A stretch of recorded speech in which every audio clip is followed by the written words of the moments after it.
Hey everybody, welcome back to my YouTube channel. My name is Teri Hunter. I'm an angel therapy practitioner, intuitive astrologer, Reiki master, and empowerment coach.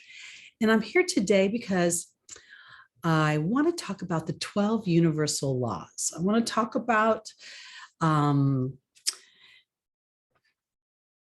entitled on my banner on my YouTube channel, it says Creating Life on Purpose.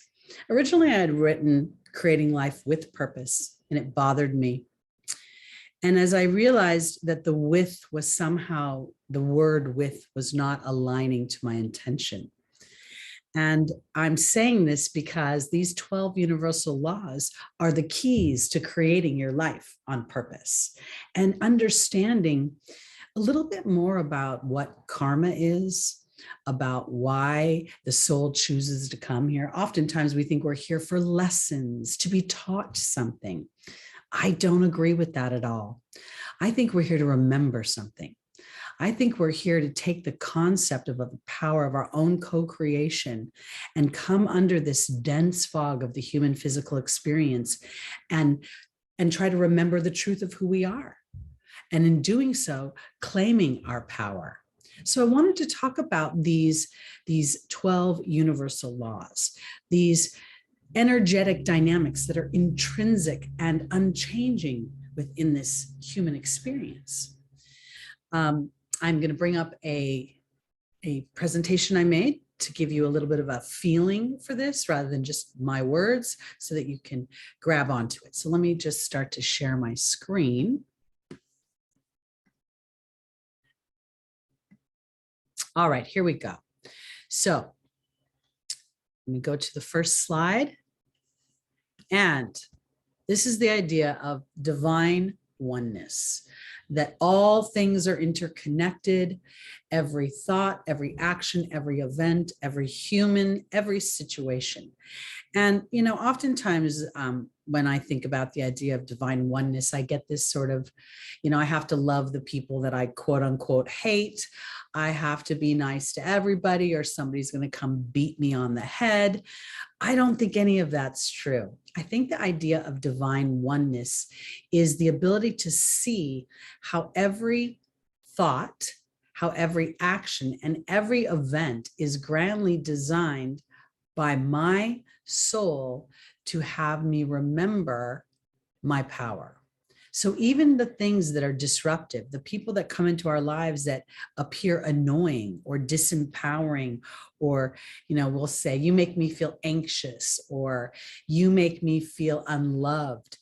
These kind of people come into our life, not to love them beyond this challenge of how they're showing up, but rather to love yourself enough not to try to overcome that situation, but to recognize that it doesn't serve you or it doesn't complement you. And in doing so, then you can move past this situation and then see the reasoning and the divinity within it. So divine oneness is that everything on this planet comes into alignment through the law of attraction, which we'll get to in a minute. And it is grandly designed to have us remember that that divine oneness is part of our co-creation. So if indeed we want to experience more love or we want to experience more bounty, then our job, our thought is to align to the idea that the universe is bringing in those dynamics. And then when an action comes through inspiration or an event that does not align to that shows up, do you give into that event and then do something you don't feel aligned to? And then it feels like we're all disconnected. So that's what I think about the law of divine oneness. Now let's go on to the law of vibration. Everything has a frequency and is in constant motion. This is true of every single thing. And I used this particular background because I think that we need to take this outside of even the human experience. We don't realize that everything that we think is solid is actually vibrating, but it's at a dense vibration. So it appears solid. So if we start to look at everything has a frequency and everything is in constant motion, Our job as humans or souls inhabiting a human experience is to align to the vibration that we want to experience. I was talking to a client yesterday, and I was telling them that during these very challenging times that the United States has its Pluto return right now, so this is an extremely challenging time, many people will be implementing the law of vibration without even realizing it. Their focus on their happiness, their focus on creating the life they want, sort of creates this vibration that becomes like an energetic force field. And anything that isn't aligned to that energetic force field cannot come into that force field. So even if you can't, identify every note in the music of your life, you can identify what it's going to feel like, and allowing that feeling to anchor in will create a frequency, and that frequency will start to draw in those components. Okay, so let's go to our third one, the law of correspondence. Now, this is really important because this is what I think is sort of the underbelly of the law of attraction and the law of vibration. The law of correspondence. Reality mirrors your emotions, as above, so below. When I was first studying spirituality, I did not understand as above, so below. I'm like, what does that mean? Explain it to me more clearly. And I wasn't getting what I was looking for until I started to connect with spirit and start to ask them the questions versus asking another human. As above. The above is what our soul knows about ourselves. We talk about an inner being. The inner being is the outer being as well. It's all one being. So as we connect to this idea that we are beyond this physical experience, and we allow our thoughts to spend the majority of their time in that experience of knowing that we are co-creators of our lives, that we are souls here to remember the power of our thought. And then that becomes the so below. What we do is, I hate to say this to the people who are having challenges, but the focus on a challenge creates more of that challenge. The focus on feeling unloved brings in more feelings of unlove. And it's really challenging when you don't feel loved to change that vibration. So when you are willing to look in the mirror, how am I contributing to this? Am I demonstrating self-love? Years ago, I used to smoke cigarettes, and for a long time, I smoked cigarettes. I was never a proud smoker. I always felt a bit of shame about it because I think it really demonstrated a lack of self-love. So when I was quitting smoking, rather than trying to resist the idea of actually smoking the cigarette, I kept asking myself if this mirrored who I wanted to be on this planet. Did my wanting to teach people how to love themselves, how to live their life on purpose, did this act really mirror that? And that's how I ended up quitting smoking. So as you're willing to look at what is my current reality, what are my emotions, and am I sitting in a bit of a blaming energy? Because the focus of blame and the focus of it being outside of myself is disempowering to my co-creation and my ability to move out of that vibration. Because we're going to go into the law of attraction now. The law of attraction, like attracts like. What you believe, you focus on. What you focus on, you bring into this physical experience. These things kind of line up, when you think about it. I kind of, and I didn't go into any depth about it, but I thought it was very interesting. The number 12 is so powerful in its spirituality. There's 12 zodiac signs. There's a baker's dozen. There's 12 months. It's a very, very powerful energy of divinity with this number, as it also reduces down to a 3: Father, Son, Holy Ghost, co-creation, the universe, and our environment. So let me go back to the idea of the laws of attraction, capitalizing on the law of correspondence, because the law of as above, so below is this law of attraction is the so below part. So this is not about villainizing your thoughts. This is not about trying in resistance to be positive.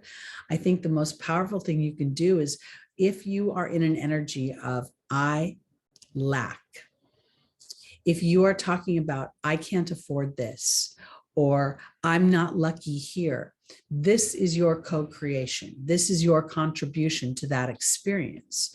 So your awareness of that, and your awareness that that particular verbiage is not serving the experience I want to have, then you can engage the bigger picture, the law of vibration, the law of correspondence, and say, thank you for giving me an experience that starts to support a new version of what I want to live on this planet. And this takes me to our next slide, the law of inspired action. I love this one. Intuitive or gut instinct to take action, not necessarily a formulated plan. This feels to me like, again, here we are sort of taking our Legos, our building blocks of these laws, because as I understand that divine oneness includes divine disruption, people who come into my life to break up where there may be energies I'm purporting that aren't serving my truth, but unconscious and kind of subliminal things that I've learned and I've perpetrated as a result of my life going on and on. Then that comes into the law of vibration, which then mirrors in the law of correspondence, law of attractions, because I'm spending time. Now my awareness that I don't like what I'm attracting and I don't know how to change it. I don't know what I need to do. This is where you do nothing.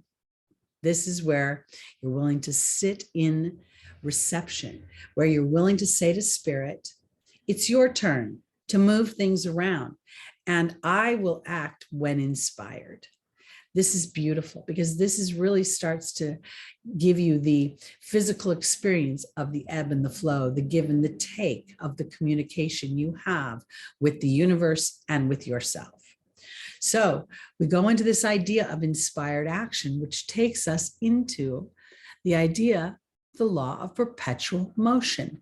Everything is changing. And when we contemplate everything is changing, the human has been trained to think that when things change, they change for the worse.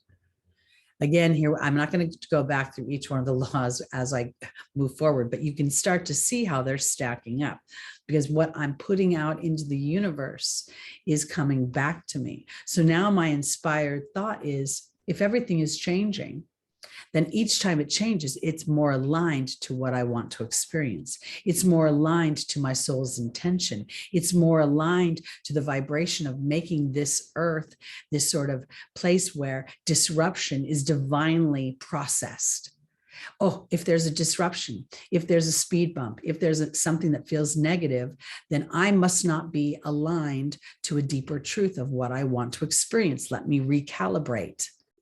That's this beauty of everything is changing. Oftentimes, the human is sitting in such lack of happiness that when they get glimpses of happiness, they'll say things like, oh, I never want this moment to change. I just want to stay here forever. And within that moment and that verbiage, we see the lack that's sitting underneath it, and that inadvertent and subliminal message that change is bad. It's not. And when it's intentional, when you're creating your life on purpose, then each thing as it transmutes, as it changes, gives us an opportunity to see our vibration and our alignment, and within it to feel powerful and excited. So this takes us to the law of cause and effect. Every action has a reaction. And again, as I say those things, I kind of like think, oh, if I'm an idiot, bad things are going to happen to me. And I got to tell you, even as a young girl, I was very aware of this particular law. I remember when there were things like, wanting to call in sick to work, or I never wanted to say something like my dog ate my homework, or my grandma is sick, or I never wanted to blame anything because I was afraid if I said it, it would come true. It's funny that at a young age, I had that awareness, because these are the things that we don't give credence to because we're young in this earth experience, but we're also closer to the other side and to our soul's memory when we're young. We've been less conditioned to the rules and regulations that this earth plane has superimposed upon our experience. So when we look at the idea of cause and effect, then, and we examine, how do I want to take my actions? Because what I have noticed is that people who seem to be very happy, the cause and effect is that when they put out an action, they feel a vibration of happiness attached to it, a vibration of willing to be a student as they're learning something new. They're not judging in harsh criticism. And so the reaction coming back to them is as palatable as their action going out.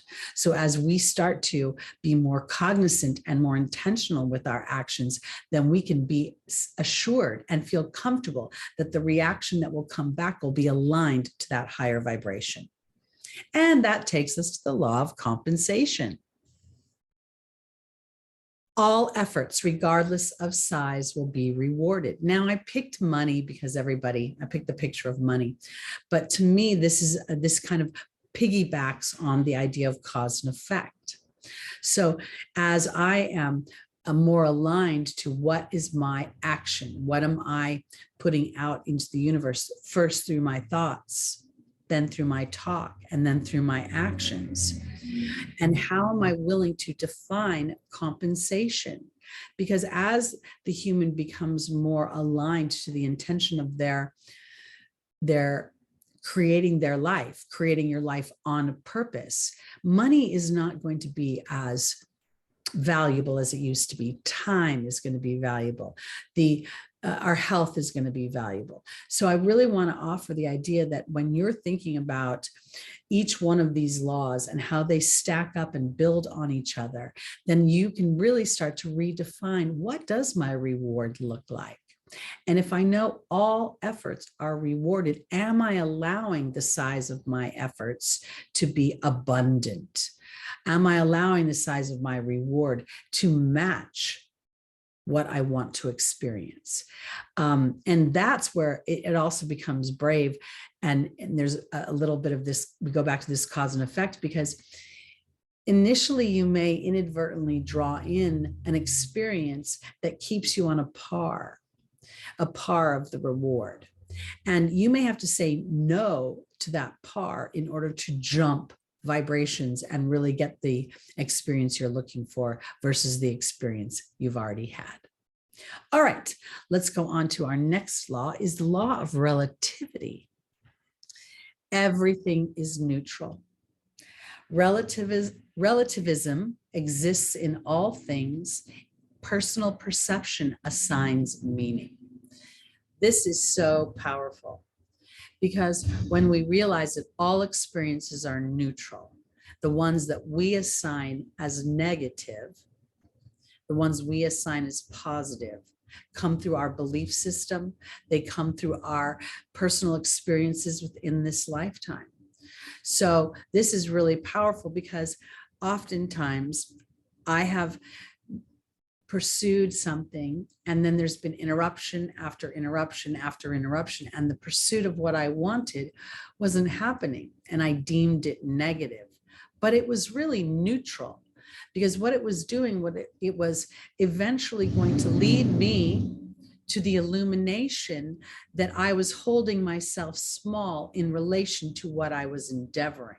So for me to be the powerful co-creator that I know that I am, I had to have my personal perception of that situation broken up and rebalanced. So if for some reason you're coming up against a situation that feels challenging to you, and you can recognize that it is really neutral in its not punishing you, you're not a bad person, and you're not a good person or being necessarily rewarded for being a good person when these things come in. It is the perception the human assigns to it.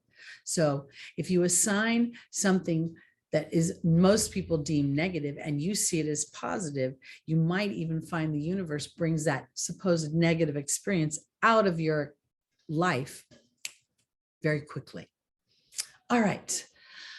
Our next law is the law of polarity. Everything in life has its opposite. One coin, two sides. And as I like to look at it, every opposition has its opportunity. And it is, again, my perception that allows me to determine whether I'm going to sit on the side of opposition or opportunity. Polarity, I refer to it often in my readings and in my other YouTube videos as warrior pose in yoga, because the more I'm willing to push the opposition, the polarity of it, the more balance I have. I used this sort of fiery and ice background, and yet this cooperative energy of what feels like the Pisces symbol, to see how these things really are cooperative of each other. And again, as we align to the sides of the coin that we want to experience, whenever we're sitting in opposition, it gives us an opportunity to identify where we are not lining up in a complementary way to what we want to experience. Throughout history, there have been polarities that we don't really talk about anymore. There have been people who have been, their races have been enslaved, and yet there are people of that same race that have thrived under the most challenging of circumstances. And I believe this is because the universe, in its wisdom, these people represent that law of polarity and the law of attraction, the law of correspondence. And as they align in sort of this defiant way to claim themselves, they represent the possibilities. There will always be dark and light. There will always be good and bad, evil and I don't even know what I want to use as the word, because evil to me is not really evil, it's lack of living. So I want to offer, the more that we seek our cooperation with all the experiences within our life, the more we seek the balance or the complementary experience, it becomes a piece of information versus a judgment. That's, I guess, where I'm going with it. All right, let's go to our law of rhythm. Cycles are a part of life. For everything, turn, turn, turn. Everything it has a season, turn, turn. And I think this is beautiful, because as we give life to the rhythm is really the heartbeat of the human experience. The idea that this is not about, oh, I'm a good person, so good things are going to happen. And oh, I'm a bad person, I had a bad thought, bad things are going to happen. No, it's more about like the seasons and how we come through these experiences. And when we're in that spring of our lifetime, we're going to purport a certain energy. And as we get into the summer, into the fun, times, and then we get into the harvest of the fall of our lives, are we going to villainize ourselves for the seasons preceding them, or are we going to understand the rhythm of those seasons? And so in doing so, then we start to, again, align with all these other laws. They're not separate. They're like one big pie. And the only thing that separates them is the knife that cuts through the pie. So, and oftentimes when you cut into a pie, the filling bleeds into each other, because we go from the law of rhythm to the law of gender. Everything has a natural action and a natural receptive energy. We call them male and female, but they really are vibrations of reception. And the female energy, or the feminine, is considered the receptive. It receives and it creates. And the male energy is what gets it. I should say it this way. I kind of want to say the law of gender in some ways. The female gestates that energy. She nurtures it and she creates a strong foundation for it. And then the action energy takes it out into the physical experience and gives us an opportunity to feel the excitement and the power and the achievement of our energies. So I think this is really, I want to take it out of sex. I want to take it out of man and woman. And I want to start to really, I keep saying compound, but I mean more like build upon. Interest compounds daily. Maybe I am using the right word, because each one of these laws, as we walk through them, builds on one another. So as we see the divineness of the oneness of us all, we see the ability to receive and then take action. So it almost becomes like a circle. And I think it's very interesting too, because again, we start with the one, our thought.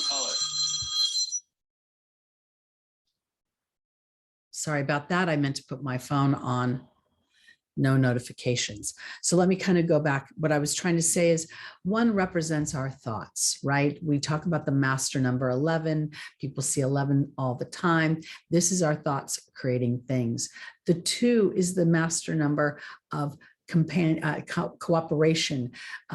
It's partnership. And so when we come into the idea of the 1 and the 2, representing the 12, we hit that 3, the law of correspondence again, where what we're putting out into the universe comes back to us. And as we align to the idea, not to judge where we have failed, where we have been out of alignment, but to use that as a platform for contrast. This is where achievement, this is where excitement, this is where the soul loves being in the human body.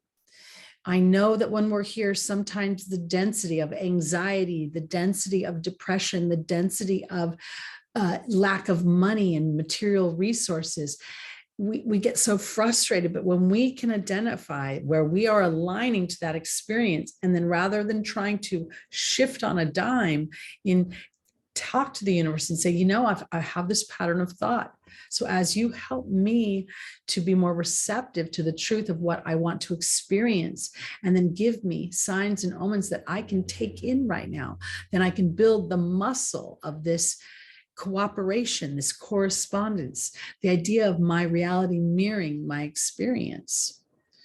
So these laws are super important. And when I talk about the dynamics of astrology each week, to me, the planets are, again, mirroring the physical experience and presenting opportunities to make choices, to see where we are aligned or not aligned. I don't believe they're here to either bestow benefit or to punish or to put us in a place of lack, but rather these contrasting experiences. And as we choose a certain lane, we start to foster growth in that lane.